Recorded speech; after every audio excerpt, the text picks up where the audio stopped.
Hello, party people, it's me, Steady Eddie from the YouTube. Today I'm going to be talking about what to expect as a new PvPer in the Whitestrakes / mid-year / mayhem festival mid-year PvP event festival. You all know the one I'm talking about. I want to talk about the expectations you should have to how the Cyrodiil map works. And sort of the mentality that you should hold and prepare yourself for as you go into Cyrodiil. How do you know I'm giving you good advice? You don't. There are no standards of which you can hold me, and everything I could tell you could be empirically wrong. But I've mentioned in other videos, and I'm mentioning it now. You can't see me this time, but I'm wearing a suit. As I speak, I'm wearing a suit, and that means my opinion is automatically more valid. I'm also a veteran PvPer, but I think that the suit is more important. So, what to expect as a new PvPer? You are going to die lots. I'm sorry, but that's how it's going to be. PvP is hard, and lots of people are very good. And to be honest, you are probably just going to blow up lots of times, especially at the start. And my advice to that is stay calm. Stay calm. Practice your defense before your attack. When I first started trying to get good at PvP, I kept running into just huge groups and practiced surviving.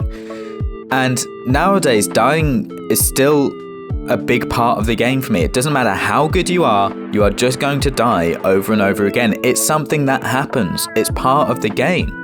And so here I am dying lots just to make you feel better about your failures. I can't outhill the siege. Look, the siege is killing me. What? What?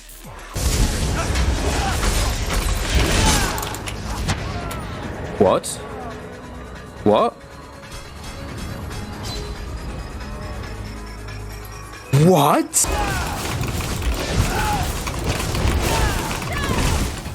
Oh no! No! Abstract wins! That was a bad leap from him. Oh, for fuck's sake.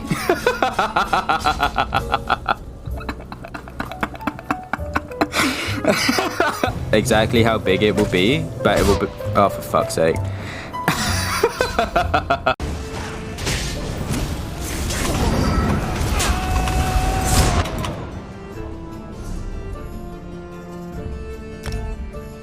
Next thing is that people are good. People are really good at this game. They are 99% of the time not hacking. And every single time there's a PvP event, there ends up being a few posts on the forums about something along the lines of, how did this person tank 10 people and then kill them? How could they possibly do that? And my answer is because they're very good. They're very, very good. And it's incredibly, incredibly difficult to do that. And they have probably invested thousands of hours into the game for that to be possible. Because if you are outnumbered, even if you are outnumbered by the worst players in the game, imagine if 10 people light attacked you. A light attack is on average 2 to 3k. That's 30k damage potentially in 1 second if there were 10 people just light attacking you. It's a lot of damage that you have to tank out, and it's a lot of damage that you have to put into other people. So yeah, it's hard. And every time there's a PvP event, people seem to just throw out their hackers insult, or I don't know, it's just like an automatic assumption that they're hackers or macros, and I guarantee in almost every case it is not. And if in doubt, just record the video and send it to someone who really knows PvP, because there's usually an explanation to what you have witnessed, and oftentimes it's to do with lag and performance issues. But you know, there are certain things that you can do in the game. It's also worth mentioning that death recaps are really unreliable. Death recaps can come up with 5 different skills, or just one skill when you've seen multiple different skills. They're not always correct. Sometimes they are correct, but sometimes they aren't. So don't use that as a crutch for your argument. Now, builds. Your build for PvP should be different to your build for PvE. And it's not the end of the world if you run the same gear, if you're within a decently sized group, but you should definitely change your skills. PvP builds are generally more tanky. You're going to have to run, your major resolve buff. You're going to need to run a stun. You're going to need to run your spammable. Most of what the skills that you use are on in PvE are more well-rounded and aren't geared just towards tanking or just towards healing or just towards doing damage. You have to do that all yourself. And so running all light armor like most DPS characters in PvE is really not advisable. I would heavily recommend checking out ESOPVPbuilds.com, which I will link in the description. This is Malcolm's website, and the reason I recommend it so much is that the builds that are given for each class are put together by different people who main those classes. So for example, Malcolm doesn't play much Stamina Templar, so instead he gets a Sayus to post his build there, who is a Stamina Templar main for years now. And so you know that every build on the site is something that definitely works as it's being put together by people who main the class. And the other things, they're mainly easy to get builds, easy to acquire builds. So that's just on your general approach and what you should be thinking about before you enter Cyrodiil. But how does Cyrodiil work? What do you even do? So Cyrodiil has a map that looks like this, and you'll either be yellow, which is Aldmeri Dominion, blue, Daggerfall Covenant, or red, which is the Ebonheart Pact, trying to take the keeps of the other factions. You do this by sieging a keep with catapults and ballistas.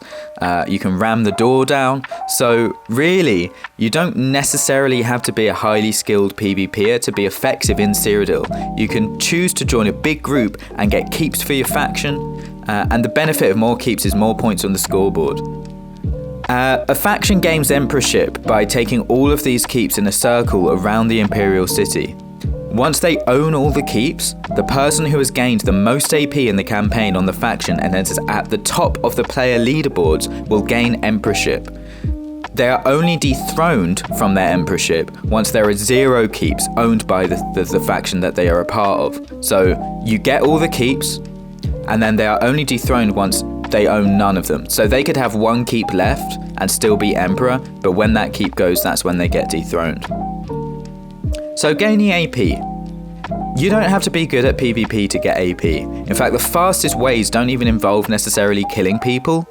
Defending a keep gets you the biggest tick of AP, and the more people you defend it from, the more AP you get. However, you can't always guarantee that you will save a keep. You might get overrun and just die because you're a lowbie noob who is bad. Not like me, I'm a veteran PvPer who wears a suit. But you don't necessarily have to be on the front lines. You can be sieging, or repairing walls, or scouting for where the next enemy Zerg is coming from. The most consistent way to earn AP for a new player is probably to join a big group and just play for objectives. I mainly play solo, for reference, I mainly play solo looking for 1vx fights, and I earn barely any AP compared to the people who play for objectives. And there are sneakier ways to gain AP, such as Zerg surfing, but as this is a video aimed at newer PvPers who may not know how to do that well, then the safest bet is just to join a group. If you wish to learn more about the specifics of how Cyrodiil scoring works and how AP is gained, I've linked Alcar's guide to it in the description. And I hope this little guide gives you an idea of what to expect in Cyrodiil as a new PvPer. My biggest advice is just prepare to be bad. Give yourself time to get better. Most people will be willing to help you if you ask. Just really mentally prepare to die lots. I die lots every day in this game. It's one of my main features, and I still enjoy it. There's a lot more to enjoy than just being really good at the game. And that's the end of the video, I think. And I will see you next time. Like and subscribe, please. Please, I need you to like and subscribe, please. I'm begging you.